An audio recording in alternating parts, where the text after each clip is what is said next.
Hi, freaky friends. This is Colleen. And this is Richard. Surprise! Surprise. The husband's weird is here. Husband singular, really. The husband weird, is here. Husband. The weird husband is more accurate. That'll work. Yeah. We have a special guest today. How exciting. Margaret's life is pure chaos right now because she's going to school and working and has children. So this week, again, we weren't able to get together, but we thought it'd be fun to have my husband Richard here with us to do this episode. And I'm going to stand in Margaret's place. Hopefully I can live up to the weirdness. The weirdness of Margaret. You're pretty weird, so I really feel like you can do it. I'm a little weird. I'm going to do my best to weird it up. And I'm interested to find out what topic we're going to be talking about today. I'm just kind of hoping it's not anything gross. It's not gross. Oh, it's not a gross episode. I was like, I don't want it to be a gross thing because it's not. We're not doing a terrible trend. We're doing a regular episode today, Richard. Oh, good. So right now, usually Margaret and I catch up on what's going on in the world and our lives, but we know what's going on in each other's lives because we live together at every day. Every moment, yeah. Every day we spend together.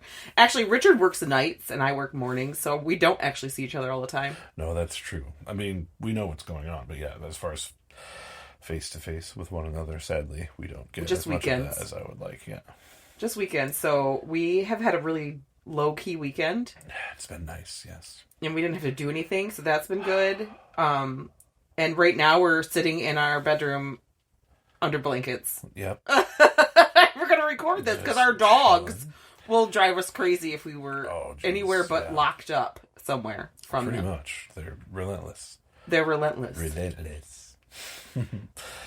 Well, we do have some news. I don't know if it's something you've talked about on this before, or if it's something I haven't. Or if it's something you want to talk about. I haven't talked about it yet. Do you want the world to know? I want the world to know. It's officially been announced, so I'm allowed to speak of it. Mm-hmm, mm-hmm. But we're going to be grandparents.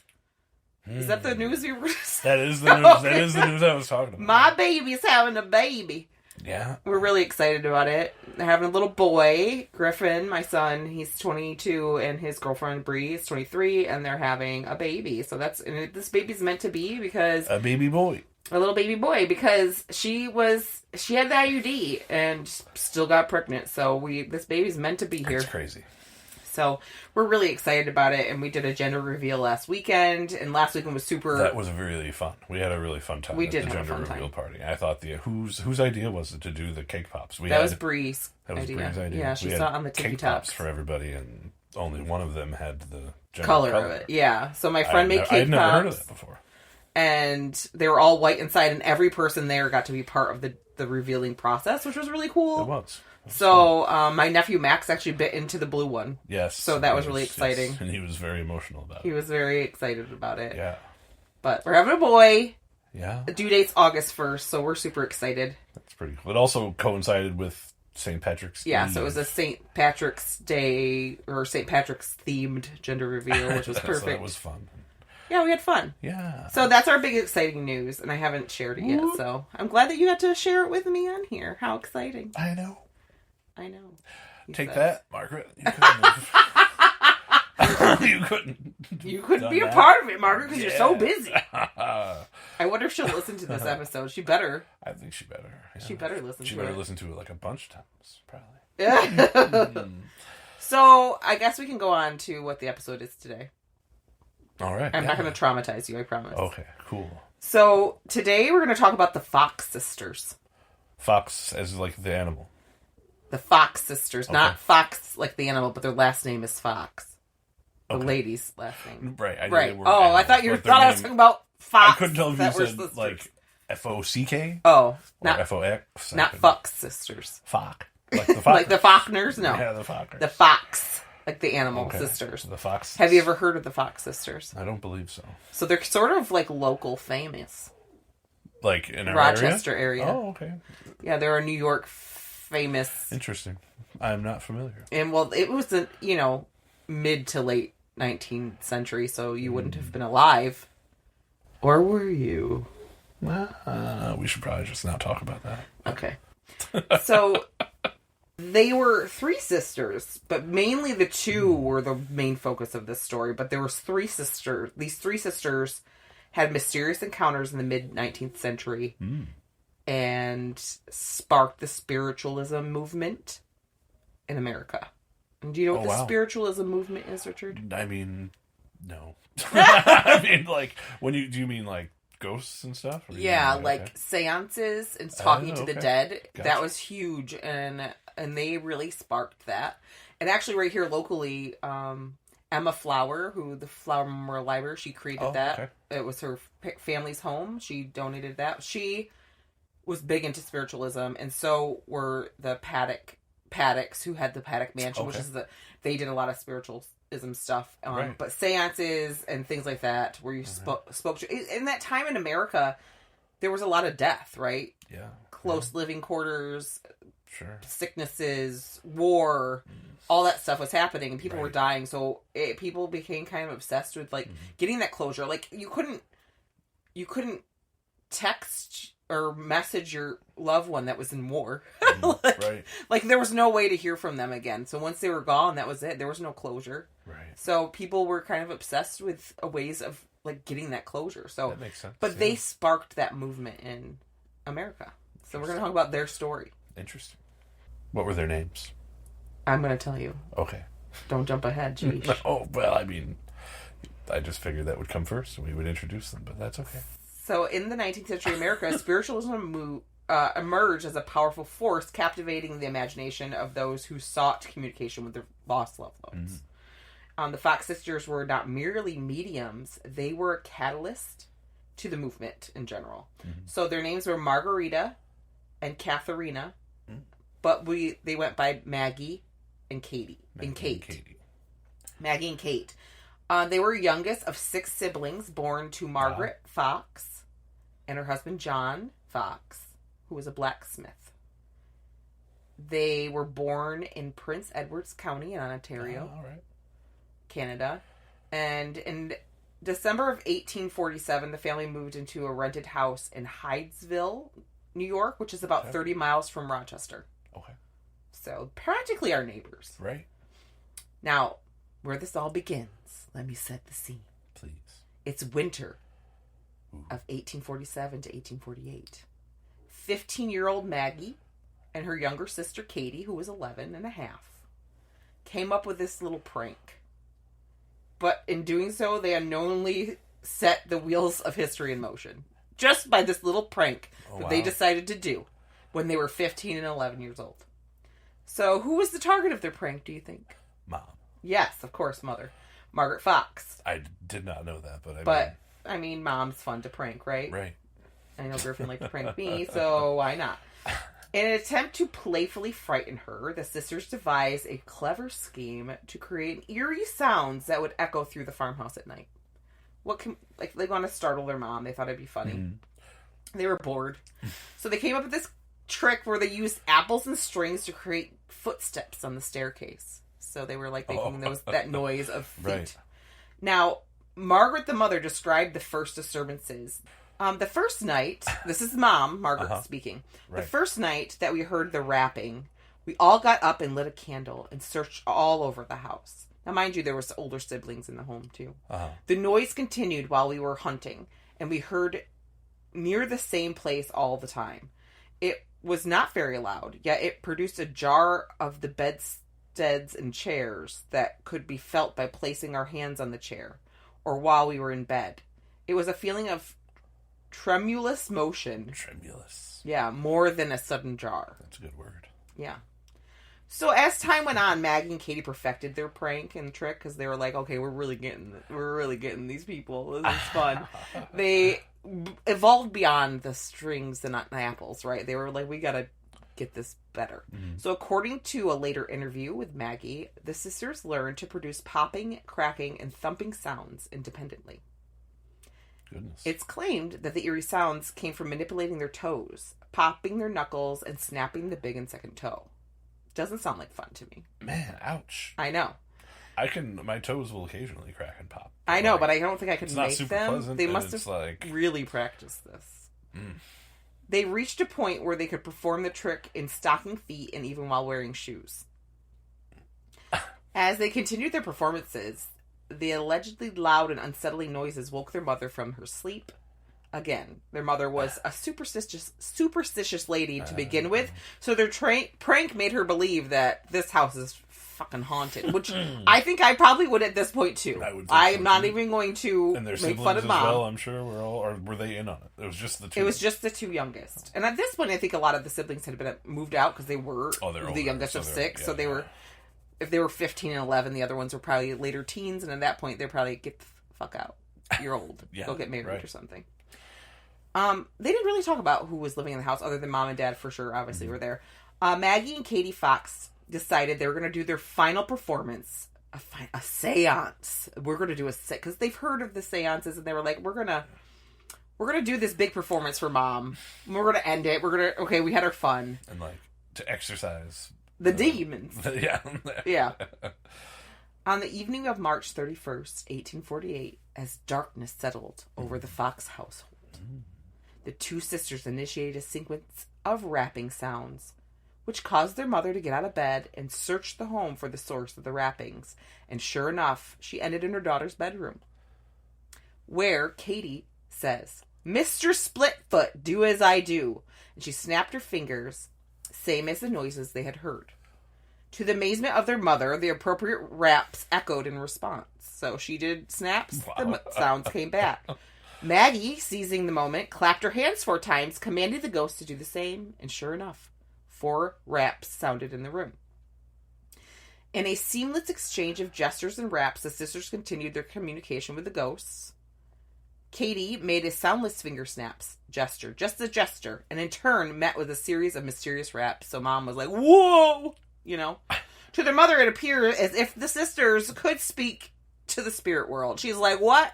Oh my God, my daughters are talking to this ghost. So Miss Fox joined in and asked the ghost to count to 10, and 10 raps came. And Mrs. Fox inquired about the number of children she had borne, and 7 raps echoed in the eerie silence of the room. The next question she asked, well, then how many living children? 6 raps came, because 1 had passed away after birth. Right.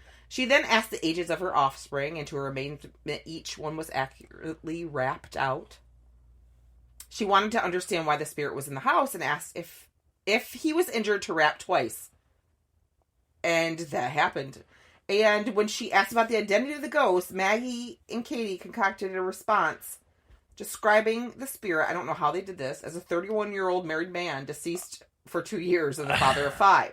Must be with raps. They did yes or no's. I don't know. Prank. Yeah. And I'm picturing, I don't know, this is kind of funny. It is kind of funny. We're going, oh my God. They got really caught up in the moment. Well, then things got a little they lost control. Mrs. Fox asked if she brought over the neighbors, if the ghost would communicate with them also. Maggie and Katie, they could have stopped it then and just not responded. No raps anymore, but they couldn't help themselves, and they were like, they're in too far at this point. They couldn't stop the rapping, so of course they did. Yeah. So the very next night, curious neighbors came to the Fox home to hear the rappings of this so-called ghost. One of the neighbors wasn't really happy with the clumsy responses of the rapping, so he developed a alphabet number system. A code was in place now. Wow. The girls began knocking out messages. They claimed these messages originated from a murdered peddler whose remains were buried in the farmhouse basement. This further sparked curiosity with the community. Now, these were 11 and 15. That's pretty clever, right? That's really, actually very smart for such kids. The community got really curious, so they looked through the basement, and they said they found strands of hair, and what appeared to be bone fragments were uncovered, which made their mediumship more valid. I would say.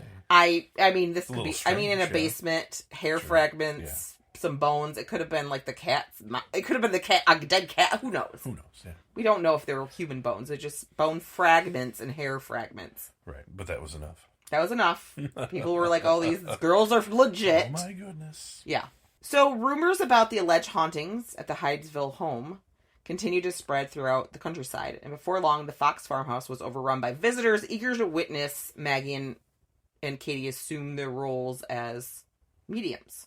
They were speaking to the spirit world, which was what people wanted at the time. As the tales of the sisters' seances spread, it really elevated Maggie and Katie's status in the community, Right. Stories of the eerie seances conducted in the Hineville farmhouse reached the ears of neighboring towns, drawing more and more people to the home. Jeez. And the sisters, who were just these ordinary girls in this quiet countryside, found themselves in the hub of fame in the community, right? Everyone was, like, talking about them. People were coming from all walks of life to catch a glimpse of their communicating with the spirits. And they were just rapping it out with their toes the whole time. Right, cracking their toes. Yeah. And, of course, they were caught up in the excitement of this, and they weren't going to confess that this was a joke at this point. They couldn't. At this point, their parents were going to kill them. Oh, yeah.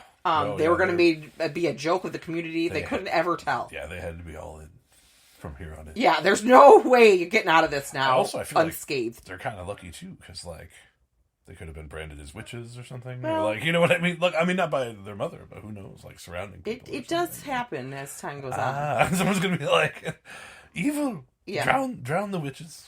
As rumors spread, it led to attorney E.E. Lewis, who lived in Wayne County, which is the county they had lived in, to investigate the happenings. He would go to the community and question the residents about the haunted farmhouse and the sisters, and he published a 38-page pamphlet titled A Report of the Mysterious Noises Heard in the House of John D. Fox in Hydesville, Wayne County. That's a really big title. It is. He was like, I'm just going to spell it all out in the title. For a 30-page pamphlet. 38-page pamphlet. Half of the whole page was dedicated to the title. So, this was spread throughout the surrounding community, making its way to Leah Fox Fish, their older sister, who lived in Rochester. So the pamphlet made its way there, and she was like, just, doing her. She was a single mom, actually, and she was a music teacher. I don't know if her husband left her or he had passed away, but she had a child. She was a music teacher, and she was just trying to make ends meet. And she gets this pamphlet while she's out and about, and she realized this was about her siblings and her family. That had to be quite and she was like, "What the frig is happening back home? No one told me this." So she's like a little concerned for her family's reputation at first. She's like, this makes me nervous. What's going to happen? Or what's going to happen to my reputation if it's found out that I'm their sister and I'm going to people's homes to teach music? Right. So she's trying to figure out how she can, like, what's happening. So she immediately decides she has to go home to figure out what's going on. On her way back home, she took a train and she starts thinking. She realizes at this point in America that there's a preoccupation with death and there's a lot going on, and people are really, the mortality rate's high, and death has touched everyone. Right. And she knows that there's a little bit of obsession of that people want to talk to their loved ones who have passed away. Mm-hmm. So she starts seeing this. It could be as something to benefit herself along with her family. She's like, maybe this isn't so bad after all. So she arrives at home, and she's like, pulls her sisters aside, and she's like, all right, come clean. What's going on? Is this for real? Or are you faking something? And her sisters confessed to her. Wow. Because they love their sister, and they saw. And Leah was like, all right, I'm in. We're doing this together. I'm gonna take over. We're gonna become famous. She became the mastermind behind their careers. Wow. So their story gained momentum and continued to attract attention after they moved. Her sister convinced the parents to let her sisters come with her to Rochester. How long a period of time was this? It was it a couple years? So are they now like what? It was like 17 and 13 now? Yeah, they were like still teenagers at the time. Okay. And their sisters, like probably early 20s. She's older sisters doesn't mean old then. Right. The Finger Lake regions of New York, including Rochester, were the center for various reform movements and religious activities during the 19th century. And although the sisters were hesitant to continue because they were a little nervous, because they're like, okay, we're not just in our little community now. We're in this big city, and there's a lot of religious things happening, and people are maybe... I don't really want to go out there and say I can talk to ghosts in front of these people. They might... who knows what they're going to say. Who knows what they could do. But Leah threatened to tell everyone it was a prank if they didn't continue. So she basically blackmailed her little sisters. Wow. Because she wanted to benefit from it. That's a bold move. She's not very nice, really, if you think of it. It's not a nice move from her sister. Not even caring about her sisters, really, just herself. No. She's being very selfish. Yeah. So Leah's friends with these community leaders in, like, that area, Isaac and Amy Post. This ended up fueling more interest in their spirituality experiences because the Fox sisters were invited to gathering at the home of the Post. If they get the Post to believe them, then they had it. They had it in, right? Everyone's going to believe them if the Post do. The Post are anxious to witness this communication that Leah's been telling them about, even though they're skeptical. But Isaac Post writes, I suppose I went with as much unbelief as Thomas felt when he was introduced to Jesus after he had ascended. Very religious people. So if these religious people... Yeah, it sounds it. Yeah.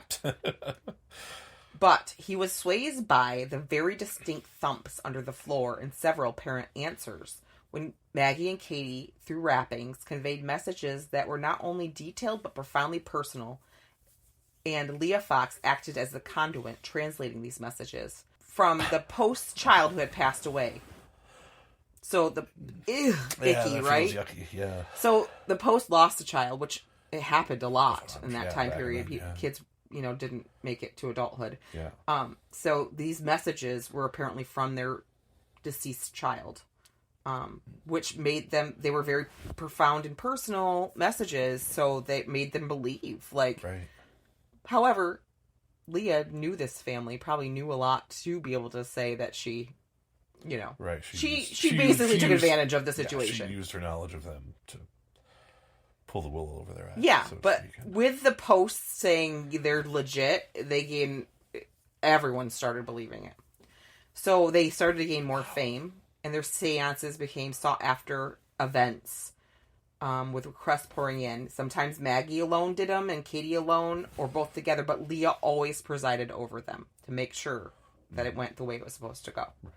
The seances typically unfolded with guests seated around a table where the connection between the living and the spirit world would forge. Once participants joined hands, Maggie or Katie or both went into a trance-like state and opened the channels to the beyond. So they put on a big performance. Wow. They had to put on a show. Yeah. Then distinct sounds of ghostly rappings would begin, and Leah presided over the meetings. And she would tell them what the ghosts were saying. Their fame spread, drawing crowds eager to witness their supernatural abilities, but not everyone was a believer.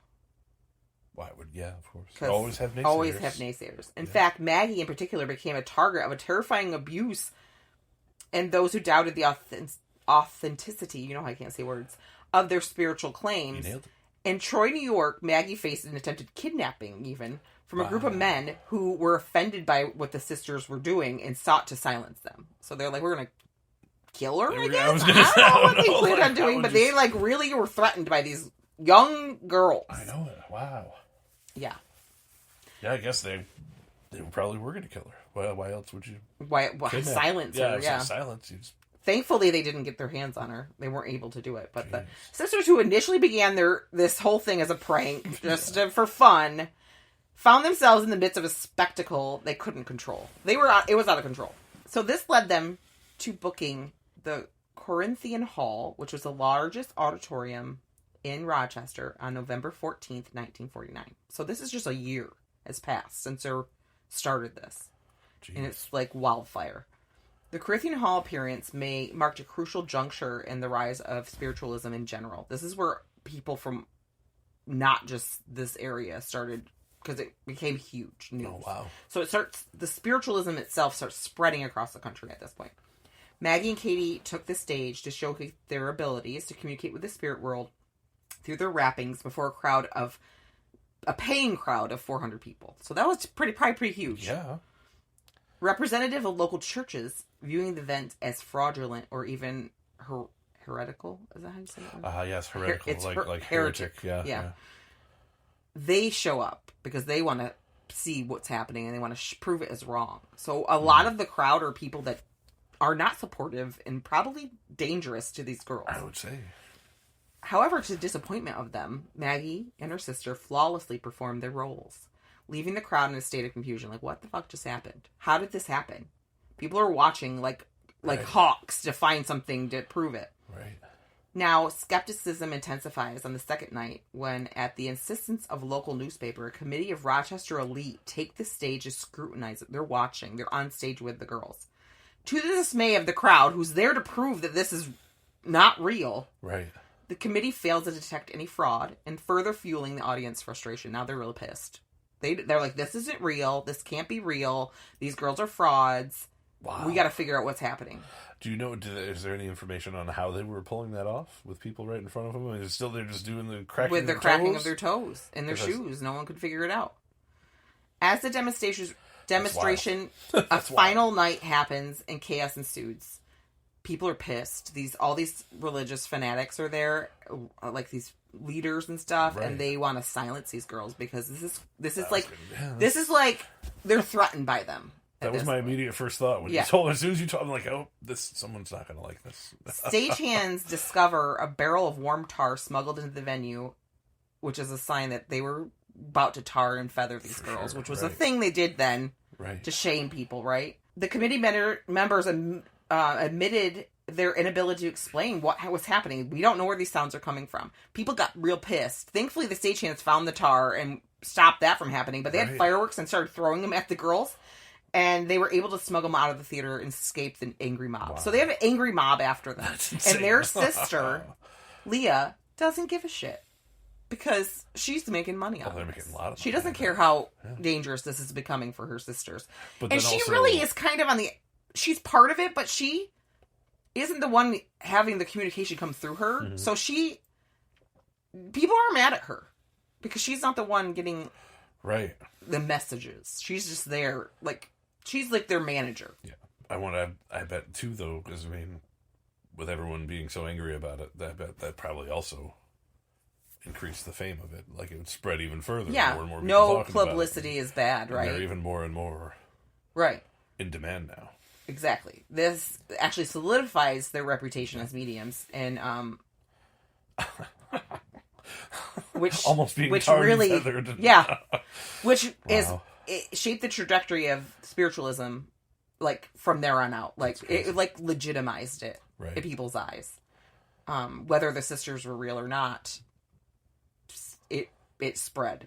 So the Fox sisters went to New York City at this point, where they found themselves among Manhattan's most famous literary figures. They performed with George Bancroft, a poet, the editor William Cullen Bryant, essayist Henry Tuckerman, and the editor of the home journal Nathaniel Parker Willis, and renowned author James Fenimore Cooper. One evening, the sisters did a séance where the spirit of Cooper, the author's sister, was invoked, and details revealed were so accurate that the famous author, who was a skeptic of all of this, became instant believer. Wow. One of the things that I've read is that Leah really would research these people before they went so that they could give details, right?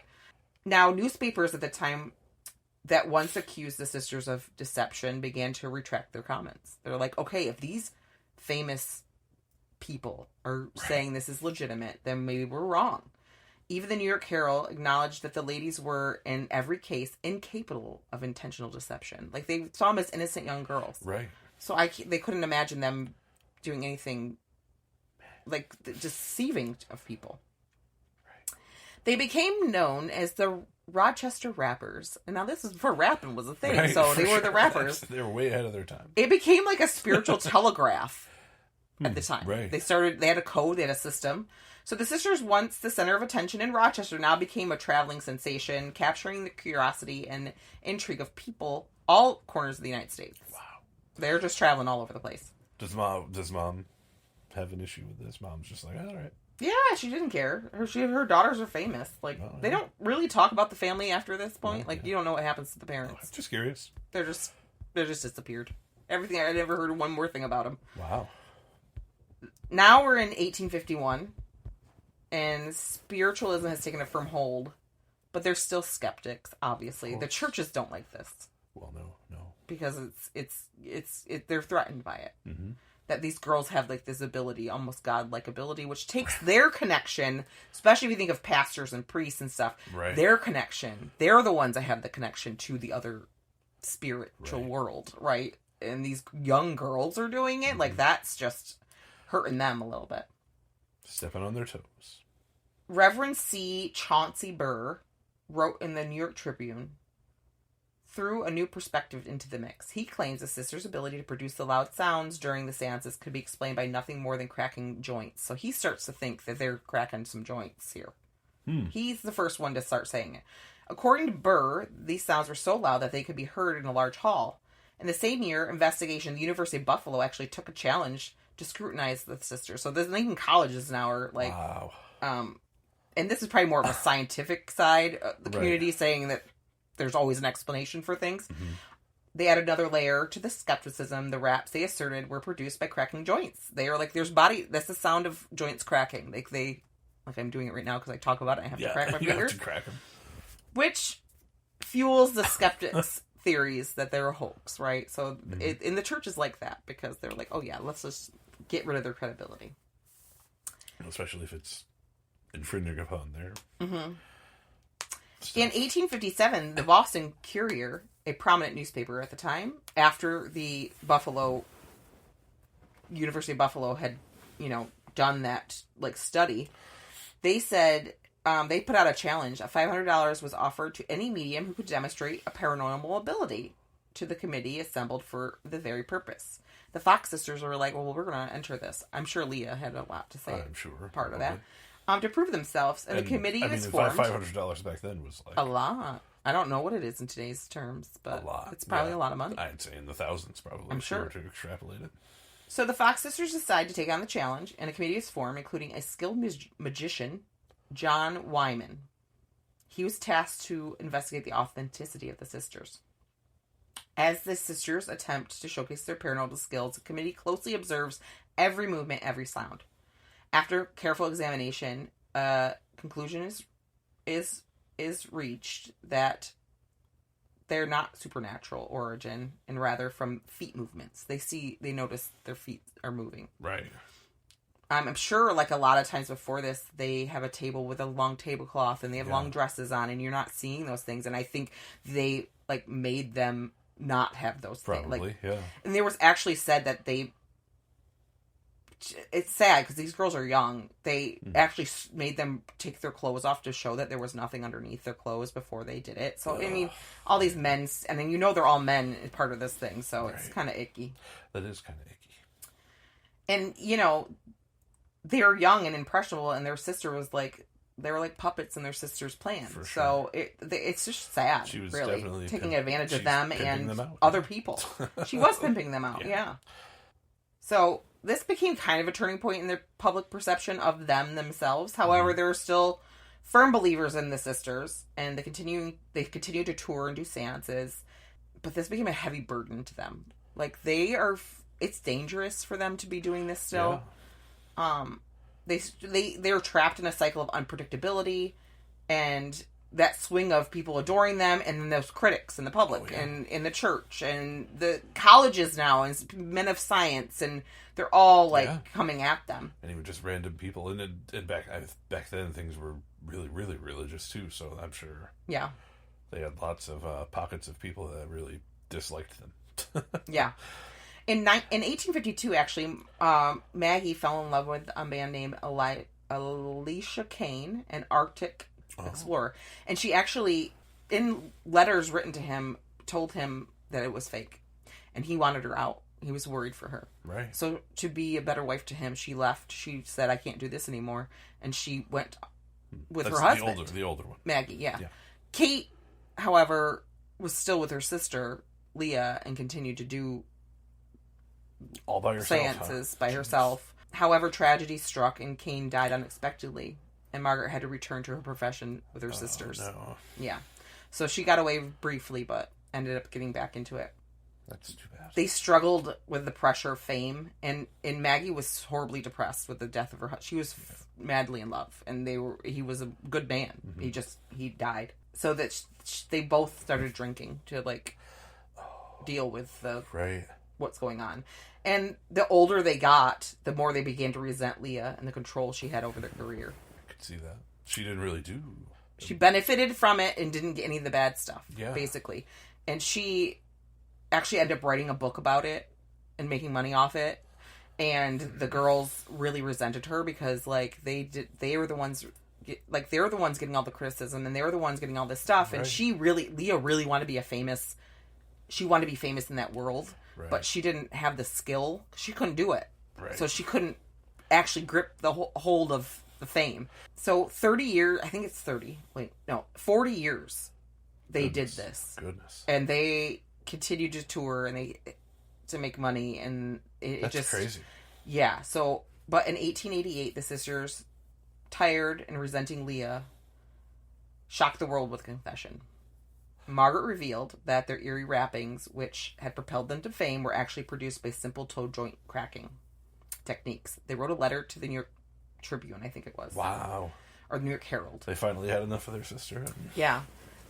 She actually went to a public demonstration, and Kate was there in support of her. Mm-hmm. But she didn't want to go on stage. She confessed in front of people and showed them what she did. When I began this deception, this is her words, I was too young to know right from wrong. That I have been mainly instrumental in perpetuating the fraud of spiritualism upon the too confiding public, many of you already know, is the greatest sorrow of my life. Surprisingly, the news was not necessarily a blow to spiritualism. Mm-hmm. People still wanted to believe in spiritualism. Yeah, and yeah. I don't disbelieve that you people can speak to people that passed. Sure. Maggie and Kate couldn't. No. That wasn't real. But there are people that I do believe definitely can speak to people in the other realm. I believe that the other realm communicates with us. I think probably all of us could if we were open to it. But it's something that people aren't always open to. No, I agree. So unfortunately, Kate and Maggie didn't really have a long-term plan after this. Right. They were like, they didn't know how to make a living other than what they did. They were, and neither of them had a man to support them. Yeah. So Maggie was paid $1,500 for that performance and her confession that was published in the New York World. But they only lasted so long, that money, obviously. Right. Especially because the sisters were still drinking heavily at this time. A year later, Maggie tried to recant her confession. And she says, quote, at the time, I was in great need of money, and persons took advantage of the situation. The excitement, too, upset my mental equilibrium. When I made those dreadful statements, I was not responsible for my words. Now, the reaction to the recantment were mixed. Some still believed the confession. Obviously, many still did. And some thought, okay, these ladies, we think maybe that's true. Right. But regardless, the damage had been done to their careers. Their credibility was shot. Not only it was shaky to begin with, because they had people after them and trying to disprove them. Then a public admission like that. Yeah. That did him in. Which this led to them spending the rest of their lives destitute. They were in poverty, drinking themselves to death. Oh, jeez. All three sisters died just a few years after Maggie's confession. Maggie and Kate were buried together in Brooklyn, New York. Which, I think they were probably, for those times, were considered pretty old, I would think, weren't they? They died in around 70, right? They were almost 70, I think. The oldest sister was 70 when she passed. The other two were probably in their 60s, 50s. Yeah. So regardless of this is the thing that I want to point out with this story, because, yes, they were frauds in what they did. They were young. They were impressed. They were taken advantage of. For sure. Yeah, their sister nudging them to do it. And almost being that young and becoming that famous, if you see young fame today, people that were, it messes with you. Mm-hmm. You don't know how to deal with life after that, because you never had a childhood to have the innocence. It was taken away from you, kind of. Yeah. So regardless of what you think of the sisters, they actually inspired a movement that actually lifted up other women. It spread throughout the country, where other young girls started saying, I don't know if they could or couldn't, right? But they said they could. Margaret, Kate, and Leah emerged at a time when women's voices were often silenced. They didn't have a say. No. Yet through their communication, they said with the spirit world, the sisters found a platform and a space where their voices were heard, and they had an influence on society. Right. Yeah. Their career actually challenged those traditional gender roles and expectations of the women. That's part of why I'm sure they had a lot of backlash from men. Yeah. Much like women championing various causes, female mediums emerged as unconventional voices, challenging the restrictive norms of Victorian society. So in trance-like states, they could speak out, but it wasn't them speaking. So no one could really take it out on them. Right. Defying the limitations imposed on women during that era. So people were That's actually interesting. listening to what they had to say. Yeah. So it was like a way of feminism at a time, or like to empower women right. to have a voice, which is kind of weird It if is you think cool. about it that is way, but weird. it's kind of cool. But yeah, no, definitely cool. Many of the mediums achieved financial independence, actually, and becoming beacons to encourage others to follow. So women were earning money that when at a time where they weren't even allowed to earn money. I was going to say, yeah, like there weren't really jobs for women at that time. I don't think. Were No. there? Not really. I mean, There were you could be probably like a seamstress or maids something, and maybe, and- laundresses and that kind of stuff, but not to the point where they could Yeah. independently support themselves with Right. out of poverty. Right. I'm sure many of those working class things that women did were still in poverty. Yeah. Probably.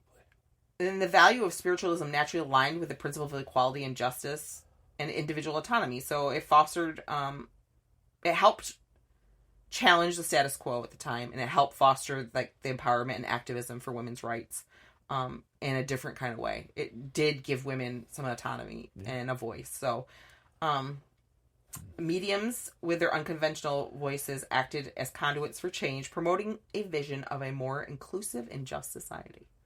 So even That's very though cool. Yeah. the story behind them, it's kind of sad. It is. They did give a voice to people that didn't have it at the Right. time. And they also could have given closure to people whose loved ones passed, even if it wasn't real. Yeah. Does it matter if someone had closure I mean, and you it know. gave them some kind of relief from pain? For sure. Yeah.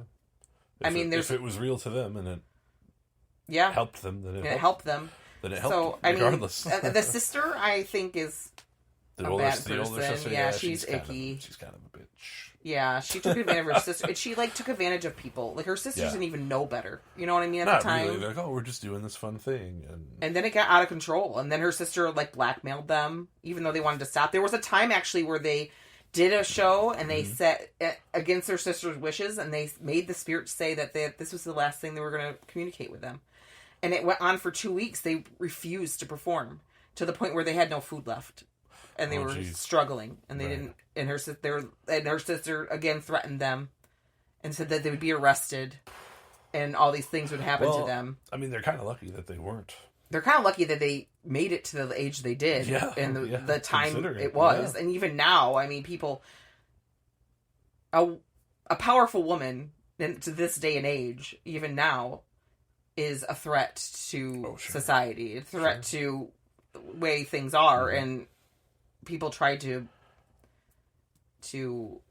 bring them down. Yeah, bring them down, or question their take them down a peg. Yeah, like they don't like it. So no, I know what you mean. So they kind of set that up for women at that time, which was, it's interesting to see it in that angle. When I was reading about it, and people were coming at the different articles I read about them and things, I was like, you know what, that's like a cool angle to think about it at, because it did give a voice to women that didn't have it. And even if they wanted to speak out, they could say they were in a trance state, so they couldn't it couldn't be held against them as a woman saying this thing. The ghost said it. I didn't say it.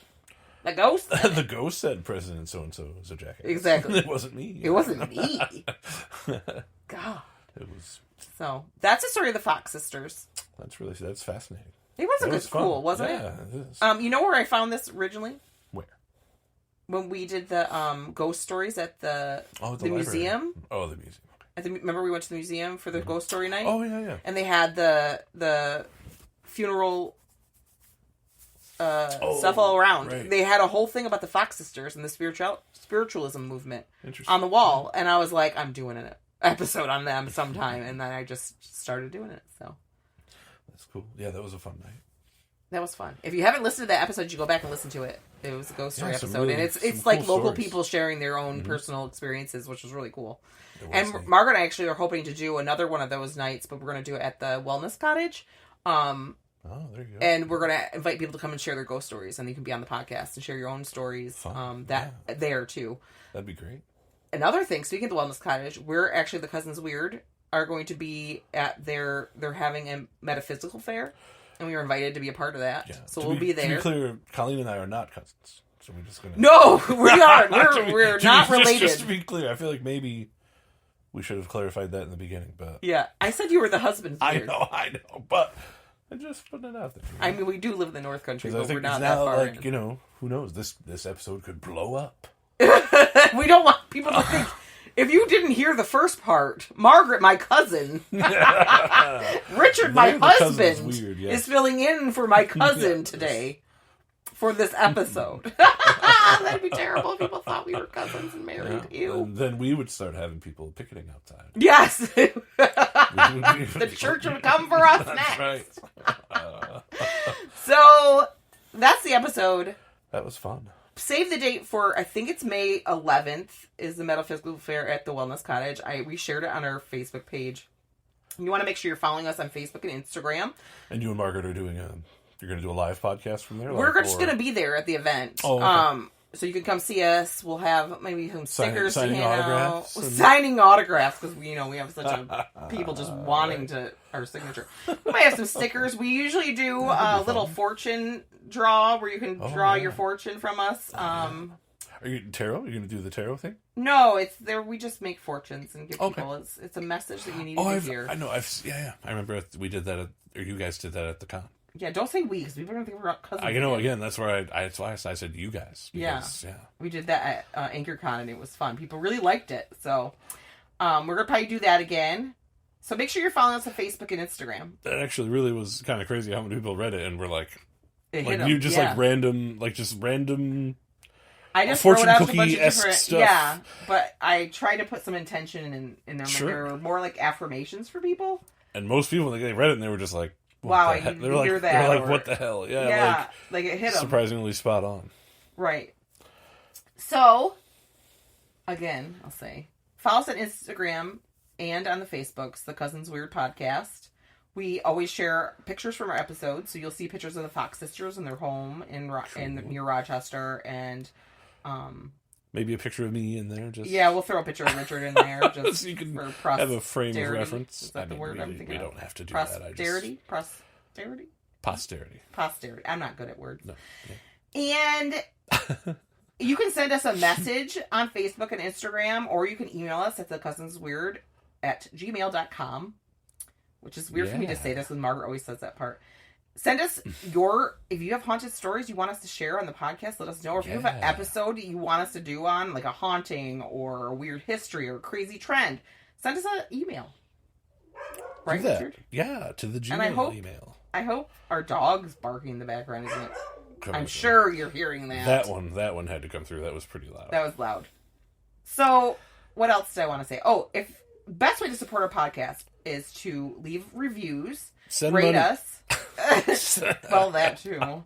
Leave us reviews on Facebook. Rate our podcast on the platform of choice. When you do that, it pushes us up in the algorithms and gets us out there to other people. 5 stars. And word of mouth is the coolest way. Like, share episodes with your friends on social media and tell your friends about us, because word of mouth is the best way to get other people listening. And if you're listening to us, you're probably weird like we are, and your friends are probably weird and like it too. So you should definitely share us with your friends. With your community of weirdos. Your community of weirdos. And you also can financially help us, pay for our, Well, you have a buy us a coffee option or something like that. Well, it's called patreon.com, Richard. / The Cousins Weird. She nailed it right there. Yeah. For $1 a month, you're a freaky friend. And you get a free sticker from us. You have this all memorized. And bonus content, yes. She's not reading this. No, I am not. I just want you to know. I've said it 100,000 times. This is just in her brain. It's coming For up. $5 a month, you're a terrible trender. You get a free sticker, bonus content, a yearly gift, ad-free episodes, and an occasional Skype with Margaret and I when we remember to do one, because we really suck at it. I'm really sorry for our terrible trenders. Sometimes we don't always do that on a timely manner, but we love you and we appreciate your support always. I may have to start getting involved and make sure that these ladies aren't leaving the terrible trenders hanging, because that's just wrong. I don't think we leave them hanging. They love us. Well, actually, we give them gifts, so. Well, that's cool then. Yeah, we make sure they get a gift and a sticker and all that stuff, and they have free episodes, so they get that. That's and nice. we do meetups. Skypes. Do you now? Skypes. First that I'm hearing of it. We did a meetup at AnchorCon, and then we can do a meetup at... I know, I'm just being... Stop making me feel bad, Richard. I'm just being facetious. Such a turd. But Patreon is a way for us to continue doing what we're doing. It does cost money to have a podcast. You have to have a hosting platform. So that's a cost of money every month, and we have to invest time and... money into equipment and things like that. So and your souls. It's our souls. You pour your very soul into it. Pour our souls into it. Well, I mean, you're being sarcastic and obviously being a little funny, but you put a lot of time. We do. Yeah. There's a lot of time put into it. So much reading and research. We and do our own editing. research. Yeah. We do our own writing. We do our own editing. We do our own everything. Mm-hmm. We don't have anyone else doing it for us. It's all just us. So if you wanted to support us that way, we would really appreciate it, obviously. But you listening and tuning in to our episodes is wonderful, and we appreciate you and love you. Thank you. And I think that's it. That's going to be all. And then you have to say stay freaky. From the cousin weird and the husband weird. Stay freaky, freaky friends, you weirdos. Bye. Okay, bye.